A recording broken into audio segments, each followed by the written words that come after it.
Praise the lord. పిత పుత్ర పవిత్రాత్మ నామమున ఆమేన్. 65వ కీర్తన మొదటి 1-2 చరణములను ధ్యానం చేసుకుందాం. 65వ కీర్తన మొదటి 1-2 చరణములు. దేవా, ప్రజలు సియోనున నిన్ను స్తుతింపవలెను, జనులు తమ మ్రొక్కులను నీకు చెల్లించుకోవలెను. నీవు నరుల ప్రార్థనలను ఆలింతువు, ప్రజలెల్లరును తమ పాపములతో నీ చెంతకు రావలసినదే. మా పాపములు మమ్ము కృంగదీయునప్పుడు నీవు వానిని తుడిచివేయుదువు. ఇది ఏలిన వారి వాక్కు. సర్వేశ్వరునికి వందనములు. ప్రియ స్నేహితులారా, ప్రియమైన దేవుని బిడ్డలారా, ఈరోజు చదువుకున్నటువంటి ఈ వాక్య భాగాన్ని జాగ్రత్తగా మనం ధ్యానం చేసినట్లయితే, దేవుని సన్నిధికి మనం వచ్చినప్పుడు, దేవుని చెంతకు మనం వచ్చినప్పుడు ప్రతిరోజు కూడా మనం ఎలాంటి ప్రార్థన చేయాలి అని అంటే, ప్రజలందరూ కూడా తమ పాపముల కొరకు ప్రార్థన చేయడానికి నీ మందిరానికి రావాల్సిందే అని కీర్తనకారుడు చెప్తున్నటువంటి మాట నిజమే. ప్రియ స్నేహితులారా, మనం ప్రార్థన చేసేటప్పుడు ప్రతి నిత్యము కూడా వ్యక్తిగత ప్రార్థన ఏ విధంగా చేయాలి, వ్యక్తిగత ప్రార్థన ఎలా చేయాలి అని అంటే, వాక్యం చెప్తున్నటువంటి మాట, ప్రభువా, నేను పాపిని, నేను పాపాత్ముడను, నేను పాపాత్మురాలను అని ప్రతి క్రైస్తవ బిడ్డ కూడా దేవుని సన్నిధికి వచ్చినప్పుడు, నిత్యము కూడా ప్రతిరోజు కూడా దేవాలయంలో అడుగు పెట్టినప్పుడు మనం ఏ విధమైనటువంటి ప్రార్థన మొదటిగా చేయాలి అని అంటే, మనల్ని మనము శుద్ధి చేసుకునేటటువంటి ప్రార్థన, మనల్ని మనము పవిత్రపరచుకునేటటువంటి ప్రార్థన, మన హృదయాలను మనం సరిచేసుకునేటటువంటి ప్రార్థన, మన హృదయంలో ఉన్నటువంటి మలినాన్ని, మన హృదయంలో ఉన్నటువంటి ద్వేషాన్ని, మన హృదయంలో ఉన్నటువంటి కఠినాన్ని, మన హృదయంలో ఉన్నటువంటి సకల దోషములను కూడా ఎల్లప్పుడూ కూడా ప్రతినిత్యము కూడా, ప్రభువా, నేను పాపిని, నన్ను పవిత్రపరచు, నన్ను పరిశుద్ధపరచు, నన్ను శుద్ధి చేయి అని పశ్చాత్తాప హృదయముతో మనం ప్రార్థన చేయాలి. మన పాపముల కొరకు మనం మొదటిగా దేవుని సన్నిధికి వచ్చినప్పుడు ప్రార్థన చేసి, ఆ తర్వాత మన అవసరాల గురించి ప్రార్థన చేయాలి. అప్పుడే దేవుడు నిన్ను దీవించడం ప్రారంభిస్తాడు. ప్రియ స్నేహితులారా, అందుకనే కీర్తనకారుడు ఏమంటాడంటే, ప్రభువా, నేను పాపిని, కేవలం నీకే విరోధముగా నేను పాపం చేశానంటున్నాడు. తల్లి గర్భంలో ఉన్నప్పుడే నేను కిల్బిషాత్ముని అంటున్నాడు. తల్లి గర్భం నుంచి పుట్టిన నాటి నుండి కూడా నేను పాపాత్మునే అని సెలవిస్తూ ఉన్నాడు. ప్రియ దేవుని బిడ్డారా, అందుకనే ప్రతి వ్యక్తి కూడా దేవుని యొక్క సన్నిధికి వచ్చినప్పుడు మొట్టమొదటి ప్రార్థన ఏమిటి అని అంటే, మనల్ని మనము సరి చేసుకునేటటువంటి ప్రార్థన, మనల్ని మనము శుద్ధి చేసుకునేటటువంటి ప్రార్థన, మనల్ని మనము పశ్చాత్తాప హృదయముతో మన హృదయాలను సరిచేసుకుని మనల్ని మనము దేవునితో ప్రార్థన చేస్తూ దేవుని యొక్క పవిత్రతను పొందుకోవడానికి మొదటిగా మన పాపాలను ఒప్పుకునేటటువంటి పశ్చాత్తాప ప్రార్థన అనేది మొట్టమొదటిగా మనం నేర్చుకోవాలి. హల్లెలూయా. అలాగనే ప్రియ దేవుని బిడ్డలారా, దేవుని యొక్క వాక్యం ఏమంటుందంటే, ప్రతి మనిషి కూడా పాపం చేసిన వాడే. ఏ ఒక్క మానవుడు కూడా పాపము చేయనటువంటి వారు ఈ లోకములో లేరు అని దేవుని యొక్క వాక్యము తేటతెల్లగా తెలియపరుస్తుంది. అందుకనే కీర్తనలు 14వ అధ్యాయము 14వ కీర్తన 2వ చరణాన్ని చూసినట్లయితే, జ్ఞానము కలిగి తన్ను పూజించు వారు ఎవరైనా ఉన్నారా అని తెలుసుకొనుటకు గాను ప్రభువు ఆకాశము నుండి నరుల వైపు పారజూచెను, కానీ నరులెల్లరును తప్పుతోవ పట్టిరి, ఎల్లరును దుష్టులై మంచిని చేయువాడు ఒక్కడునూ లేడాయను. ఆకాశము నుండి దేవుడు నరులను చూసినప్పుడు ఆయన ఏ ఆశతో చూస్తున్నాడంటే, ఎవరైనా మంచి చేసిన వారు ఈ భూలోకంలో ఉన్నారా అని ఆకాశము నుంచి దేవుడు కనులెత్తి మనుషులను చూసినప్పుడంట ఏ ఒక్క మానవుడు కూడా నీతిమంతుడు లేడు. ప్రతి ఒక్క మనిషి కూడా పాపము చేసి దుష్టులైపోయారు, దుర్మార్గులైపోయారు. భక్తిని చేసేవారు ఏ ఒక్కరూ కూడా లేరు. ఎల్లరూ పాపం చేసిన వారేనని వాక్యం చెప్తుంది. కనుక మనిషిగా మనం పుట్టినందుకు నిత్యము కూడా మన చూపు ద్వారా కావచ్చు, మన మాటల ద్వారా కావచ్చు, మన మనస్సు ద్వారా కావచ్చు, మన క్రియల ద్వారా కావచ్చు, మన నడకల ద్వారా కావచ్చు, మన తలంపుల ద్వారా కావచ్చు, ప్రతినిత్యము కూడా ఏదో ఒక సమయంలో మనం పాపం చేస్తూనే ఉంటాము. కనుక మానవ బలహీనత మానవ బలహీనత వలన మనము ఎప్పుడు కూడా ఏదో ఒక విషయంలో చిన్న పొరపాటు చేస్తూనే ఉంటాం ప్రియ దేవుని బిడ్డలారా.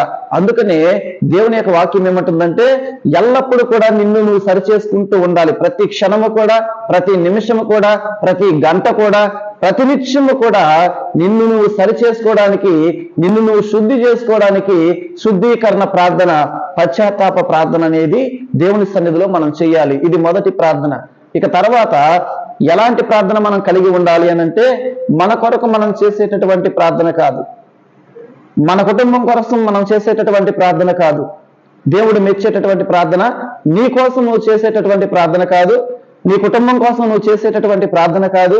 ప్రభువా నా బిడ్డల్ని బాగు చేయి, ప్రభువా నా కుటుంబాన్ని దీవించు, ప్రభువా నాకు ఉద్యోగాన్ని దయచేయి, ప్రభువా నా వ్యాపారాలను దీవించు, ప్రభువా నా పాడి పంటలను దీవించు, ప్రభువా నాకు ఒక మంచి భవిష్యత్తుని ఇవ్వు, ప్రభువా నాకు ఆరోగ్యాన్ని ఇవ్వు. అట్లా నీ కోసం నువ్వు చేసేటటువంటి ప్రార్థన, నీ కుటుంబం కోసం నువ్వు చేసేటటువంటి ప్రార్థన, నీ స్వలాభం కోసం నువ్వు చేసేటటువంటి ప్రార్థన కన్నా దేవుడు ఏ ప్రార్థన ఎక్కువగా నీ నుంచి వినాలని ఆశపడుతున్నాడంటే, తోటి సహోదరుల కోసం నువ్వు ప్రార్థన చేయాలని ప్రభు కోరుకుంటూ ఉన్నాడు. పొరుగువాణిని ప్రేమిస్తూ వారి క్షేమము కోసం నువ్వు ప్రార్థన చేస్తే, ఇతరుల కోసం నువ్వు ప్రార్థన చేస్తే దేవుడు నిన్ను దీవిస్తూ ఉంటాడు. ఇతరుల కుటుంబాల కోసం నువ్వు ప్రార్థన చేస్తే దేవుడు నీ కుటుంబాన్ని దీవిస్తాడు. ఎదుటి వ్యక్తి కోసం నువ్వు ప్రార్థన చేస్తే నిన్ను వ్యక్తిగతంగా దేవుడు దీవిస్తాడు. ఇతరుల కుటుంబాల బిడ్డల కోసం, వారి క్షేమం కోసం ప్రార్థన చేస్తే దేవుడు మీ కుటుంబంలో ఉన్నటువంటి నీ బిడ్డల్ని దీవిస్తూ ఉంటాడు. ఇరుగు పొరుగు వారి కోసం ప్రార్థన చేస్తే దేవుడు నీకు క్షేమాన్ని ఇస్తాడు. అందుకనే బైబిల్ గ్రంథంలో అలాంటి ప్రార్థన చక్కగా అబ్రహాము గారు ఏ విధంగా చక్కగా ప్రార్థన చేస్తూ ఉన్నారంటే ప్రియ దేవుని బిడ్డలారా, ఆదికాండము 18వ అధ్యాయము 32వ వచనాన్ని ఒకసారి మనం ధ్యానం చేసినట్లయితే, తరువాత అబ్రహాము, ప్రభు తాము కోపపడకున్న ఇంకొకసారి మాత్రము మాట్లాడేదను, ఒకవేళ అక్కడ 10 మంచివారు మాత్రమే ఉందురేమో అని ప్రశ్నించెను. దానికి దేవుడు, 10 మంచివారున్నను చాలు, దానిని నేను నాశనము చేయను అని చెప్పాను. ఇక్కడ విషయం మనందరికీ తెలిసినటువంటి మాటే.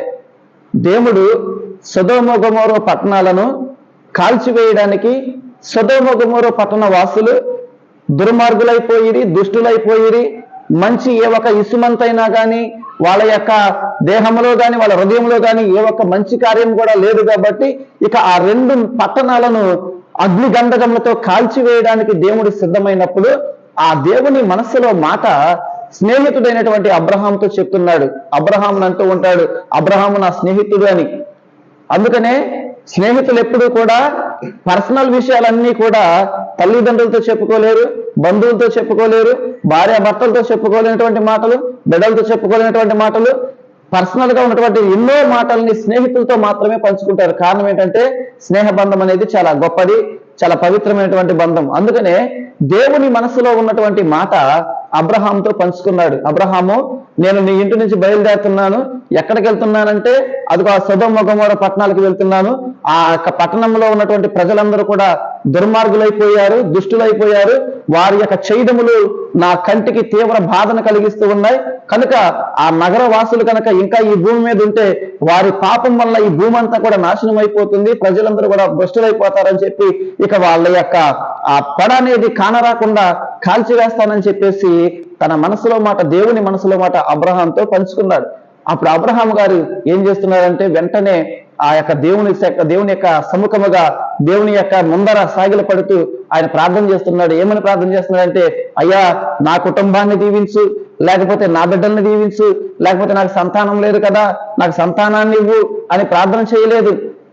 ఆయన క్షేమం కోసం ప్రార్థన చేయలేదు. కానీ ఎలా ప్రార్థన చేస్తూ ఉన్నాడంటే ఆ సొదొమ గొమొర్రా పట్టణంలో ఉన్నటువంటి ప్రజల కోసం, వారి క్షేమం కోసం ప్రార్థన చేస్తున్నాడు. ప్రభువా ఆ పట్టణంలో వాళ్ళందరూ మంచి వాళ్ళు కాదు నిజమే, కానీ ఒకవేళ పొరపాటున ఒక 50 మంది మంచి వాళ్ళ పట్టణంలో ఉంటే ఆ 50 మంది కూడా చనిపోతారు కదయ్యా అని అబ్రహాం గారు ప్రభుతో అంటే, 50 మంది మంచి వాళ్ళు ఉంటే ఆ 2 పట్టణాలని నేను కాపాడుతా అన్నాడు.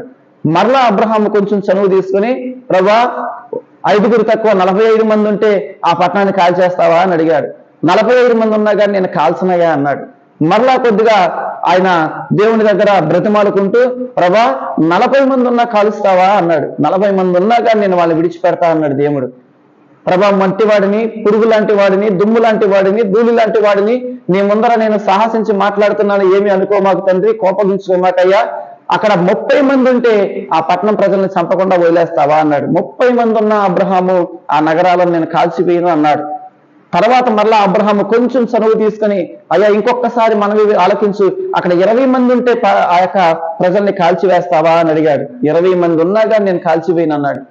ప్రభా నేను నీ ముందర నిలవలేనయ్యా, నేను దౌర్భాగ్యునయ్యా, నీ ముందర నేను సాహసించి మాట్లాడుతున్నాను ప్రభా, 10 మంది ఉంటే ఆ నగరాన్ని కాపాడుతావా అని అడిగితే ప్రభు చెప్పిన మాట, 10 మంది మంచివారున్నా, 10 మంది నీతిమంతులున్నా, 10 మంది విశ్వాసులున్నా నేను ఆ 2 పట్టణాలని కాల్చివేయను అని చెప్పాడు. కాబట్టి ప్రియమైన బిడ్డలారా, అంత గొప్ప 2 పట్టణాలలో అంత మందిలో ఒక 10 మంది కూడా నీతిమంతులు లేరండి. 2 ఊర్లో ఒక 10 మంది కూడా మంచివాళ్ళు లేరు. అంత పెద్ద గొప్ప ఊరు, ఆ ఊర్లో ఆ పట్టణాల్లో ఒక 10 మంది కూడా మంచి వాళ్ళు లేరే. ఈనాటి క్రైస్తవ సమాజం ఎట్లా ఉంటుందంటే ప్రియమైన బిడ్డలారా, ఎంతో మంది విశ్వాసులు ఉంటారు, సంఘస్థులు, కానీ దేవుడు కోరుకుంటుంది కనీసం విశ్వాసములో బలముగా ప్రార్థన చేసేవారు, విశ్వాసం కాపాడుకునేవారు సంఘంలో ఆ 10 మంది అయినా ఉంటున్నారా? ఆ 10 మంది అయినా ఉంటున్నారా ఈనాటి సమాజంలో? ఆలోచించేద్దాం ప్రియమైన బిడ్డలారా. అబ్రహాము గారు చూడండి ఎలాంటి ప్రార్థన చేస్తున్నాడంటే, ఇరుగు పొరుగు వారి క్షేమం కోసం, వారి ఇంట్లో వారి కోసం ప్రార్థన చేయలే, వారి పక్కింటి వారి కోసం ప్రార్థన చేయలే, వారి ఊరు వారి కోసం ప్రార్థన చేయలే, పొరుగురు వాళ్ళ కోసం ప్రార్థన చేశాడు. పొరుగురు వాళ్ళ కోసం ప్రార్థన చేశాడు. అందుకని అబ్రహాం గారు ఆ యొక్క దేవుడు అంటున్నాడు అబ్రహాము నా స్నేహితుడు అంటున్నాడు. కారణం ఏంటంటే అబ్రహాము మనసు చాలా గొప్పది. అందుకనే అబ్రహాముని ఎంతలా దీవించాడంటే, అబ్రహాము ఆకాశంలో నక్షత్రాలు చూడు, నీకు సాధ్యమైతే లెక్క పెట్టు, నువ్వు లెక్క పెట్టలేనంత విస్తారముగా నిన్ను దీవిస్తాను, అంతటి సంతానాన్ని నీకు ఇస్తానన్నాడు. సముద్ర తీరానికి తీసుకెళ్ళి అక్కడ ఇసుక రేణువులు చూడమన్నాడు, సాధ్యమైతే లెక్కించు అన్నాడు. అది నాకు అసాధ్యం ప్రభు అన్నాడు. నువ్వు లెక్క పెట్టలేనటువంటి విస్తారమైన సంతానాన్ని నీకు ఇస్తానని చెప్పి దేవుడు వాగ్దానం చేసి గొప్ప సంతాన భాగ్యాన్ని ఆ దేవుడు అబ్రహాంకి ఇచ్చాడు. అబ్రహాము ఎవరు దీవిస్తారో వారిని దీవించాడు, అబ్రహాముని ఎవరు శపిస్తారో వారిని శపించాడు. అంతటి గొప్ప ధన్యతని అబ్రహాం గారికి దేవుడు ఇచ్చాడంటే కేవలము అబ్రహాము గారికి ఇరుగు పొరుగు వారిని ప్రేమించే మంచి మనస్సు ఉంది. మన ఆదివారం రోజున కూడా మన వాక్య సందేశాన్ని అదే ఆలకించాం. ఆ మాటనే మనం నేర్చుకున్నాం. ఏమనంటే ఒక బోధకుడు యేసు ప్రభు దగ్గరికి వచ్చి అంటున్నాడు, బోధకుడా, యేసయ్యతో అంటున్నాడు, బోధకుడా ఆజ్ఞలన్నింటిలో ఉత్తమమైన ఆజ్ఞలేవి, ప్రధానమైన ఆజ్ఞలేవి అంటే ప్రభు చెప్పాడు, నీ పూర్ణ మనసుతో, నీ పూర్ణ ఆత్మతో, నీ పూర్ణ బలముతో, నీ పూర్ణ శక్తితో నీ తండ్రి అయిన దేవుని మాత్రమే ఆరాధించు, ఆయనని ప్రేమించు, ఇది మొదటి ఆజ్ఞ. రెండవది, నిన్ను నువ్వు ప్రేమించుకున్నట్లు నీ పొరుగువాడిని ప్రేమించు, ఇది 2వ ఆజ్ఞ. ఈ 2 ఆజ్ఞలకు మించి ఏ ఆజ్ఞలు లేవు అని చెప్పి ప్రభు చెప్పినప్పుడు అప్పుడు ధర్మశాస్త్ర బోధకుడు అన్నాడు, ప్రభా నువ్వు యథార్థం చెప్పావయ్యా, నిజముగానే మన పూర్ణ మనసుతోనూ, పూర్ణ బలముతోనూ, పూర్ణ శక్తితోనూ, పూర్ణ ఆత్మతోనూ దేవుణ్ణి ఆరాధించుటయు, మన వలె మన పొరుగు వాడిని ప్రేమించుటయు సకల హోమముల కన్నా, సమస్త బలుల కన్నా గొప్పమైనటువంటిది, ఘనమైనటువంటిది అని ఆ ధర్మశాస్త్ర బోధకుడు తిరిగి యేసు ప్రభుకి సమాధానం చెబితే ఆ యేసు ప్రభులు వారు ధర్మశాస్త్ర బోధకుడితో చెప్పినటువంటి మాట, అయ్యా నువ్వు ఎంతో దూరంలో పరలోక రాజ్యానికి లేవు, చాలా దగ్గరగా పరలోక రాజ్యానికి సమీపంగా ఉన్నావు నువ్వు అని ఆ ధర్మశాస్త్ర బోధకుడిని దీవించాడు యేసు ప్రభు. మొట్టమొదటిగా ధర్మశాస్త్ర బోధకుడిని అతన్నే మెచ్చుకున్నాడు యేసు ప్రభు. కనుక ఇరుగు పొరుగు వారిని ప్రేమించేటటువంటి ప్రార్థన చాలా గొప్ప ప్రార్థన. ఇతరుల కోసం మనం ప్రార్థన చేయడం అనేది మంచి మనసుతో చేసేటటువంటి ప్రార్థన. పక్కవారు ఇబ్బందుల్లో ఉన్నప్పుడు వారి కోసం ప్రార్థన చేయి. పక్కింటి వారు కష్టాల్లో ఉన్నప్పుడు ప్రభా ఎన్నో ఇబ్బందులు పడుతున్నారయ్యా కుటుంబీకులు, వాళ్ళని విడిపించయ్యా ఆ బాధల్లో నుంచి వారి కోసం ప్రార్థన చేయి. అప్పుడు దేవుడు నీ ప్రార్థన ఆలకించి నీవు ఇతరుల కోసం ప్రార్థన చేస్తే దేవుడు నీవు అడగకుండానే నీకు ఏది కావాలో అన్నీ కూడా దేవుడు సమకూరుస్తాడు. ఎందుకంటే నువ్వు ఆయన రాజ్యాన్ని వెతుకుతున్నావు. ఇతరుల కోసం ప్రార్థన చేయడం అంటే ఆయన రాజ్యాన్ని వెతకటం. దేవుడు చెప్పినటువంటి వాగ్దానాన్ని, ఆజ్ఞను నువ్వు పాటించినట్లు, నిన్ను వల్ల నీ పొరుగు వాడిని ప్రేమించమన్నటువంటి ఆ ఆజ్ఞ పాటించేవాడు ధన్యుడని యేసు ప్రభు చెప్పినట్లుగా నువ్వు ఆ వాక్యాన్ని నెరవేర్పు చేస్తే దేవుడు నిన్ను దీవిస్తాడు, నిన్ను ఆశీర్వదిస్తాడు. ఇతరుల కోసం నువ్వు ప్రార్థన చేసినప్పుడు నీకు ఏది అవసరమో అది తప్పక దేవుడిని కలగజేస్తాడు. అందుకని దేవుని యొక్క వాక్యం అంటుంది, మొదట ఆయన నీతిని, ఆయన రాజ్యాన్ని మీరు వెతకండి, అప్పుడు మీకు ఏది అవసరమో అన్నీ కూడా దేవుడే సమకూరుస్తాడని మనం వాక్యంలో నేర్చుకుంటూ ఉన్నాం ప్రియమైన దేవుని బిడ్డలారా. కనుక ఇతరుల కోసం మనం ప్రార్థన చేసేటటువంటి ప్రార్థన విజ్ఞాపన ప్రార్థన. ఆ విజ్ఞాపన ప్రార్థన అనేది మన కోసం కాక ఇరుగు పొరుగు వారి కోసం మనం చేయగలిగితే అదే దేవుడు కోరుకునేటటువంటి గొప్ప ప్రార్థన.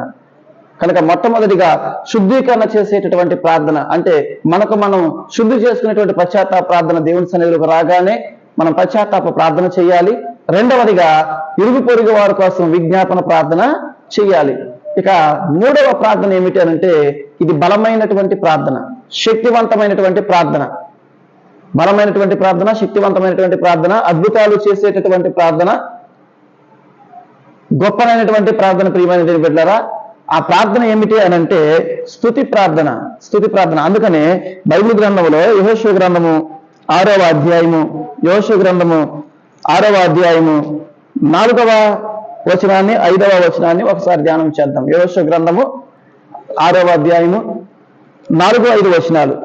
7 యాజకులు 7 పొట్టేలు కొమ్ము బోర్లను పట్టుకుని దేవుని మందసము ముందు నడవవలెను. 7వ రోజు యాజకులు బోర్లను ఊదుచుండగా మీరు 7 సార్లు పట్టణము చుట్టి రండు. ఆ బోర్ల ధ్వని విని మీ జనులందరూ యుద్ధనాదములతో కేకలు వేయవలెను. అప్పుడు కోట గోడ దాని అంతటా అదియే నేల కూలును. వెంటనే మీ జనులు లోనికి పోయి నగరమును వశము చేసుకోవలెను అని పలికెను. ఇక్కడ మనం చూస్తూ ఉంటే యెహోషువ కాలంలో ఇజ్రాయేలు ప్రజలు ఐగుప్తు దేశము నుంచి కనాను దేశానికి ప్రయాణమై వెళుతూ ఉంటే ఆ ప్రయాణమయ్యేటటువంటి ఆ సమయంలో ఆ యొక్క కనాను యాత్రలో అడ్డముగా ఎరికో గోడలు వచ్చాయి. ఎరికో గోడలు ప్రయాణమై వెళ్తూ ఉన్నారు. ఐగుప్తు దేశం నుంచి కనాను దేశానికి దేవుడు నడిపించుకుంటూ వెళ్తూ ఉన్నాడు. కనాను దేశం దేనికి గుర్తుగా ఉందంటే దేవుని రాజ్యానికి గుర్తుగా, దేవుని సన్నిధికి గుర్తుగా, దేవుని మహిమకు గుర్తుగా, దేవుని యొక్క విశ్వాసానికి గుర్తుగా, మన క్రైస్తవ విశ్వాసానికి గుర్తుగా ఉంది, పరలోక రాజ్యానికి గుర్తుగా ఉంది. అలాంటి ఈ యొక్క యాత్రలో ప్రయాణమయ్యి ఈ యొక్క ఇజ్రాయెల్ ప్రజలు వెళుతూ ఉన్నటువంటి సమయంలో, అంటే దేవుని సన్నిధికి వెళుతూ ఉంటే లేదా దేవుని యొక్క రాజ్యానికి వెళుతూ ఉంటే ఈ ఆత్మీయ యాత్రలో వారికి అడ్డుగోడలు వచ్చాయి. అడ్డుగోడలు వచ్చాయి. ఏమిటి ఆ అడ్డుగోడలు అంటే పాపం అనే అడ్డుగోడ, ఆ యొక్క అనారోగ్యం అనే అడ్డుగోడ, నిందలు అనే అడ్డుగోడ, అపాయాలనే అడ్డుగోడ, అవమానాలనే అడ్డుగోడ, రకరకాల ఆ సైతానికి సంబంధించినటువంటి శోధనలు అనే అడ్డుగోడ, శ్రమలనే అడ్డుగోడ, ఈ అడ్డుగోడలు వచ్చాయి.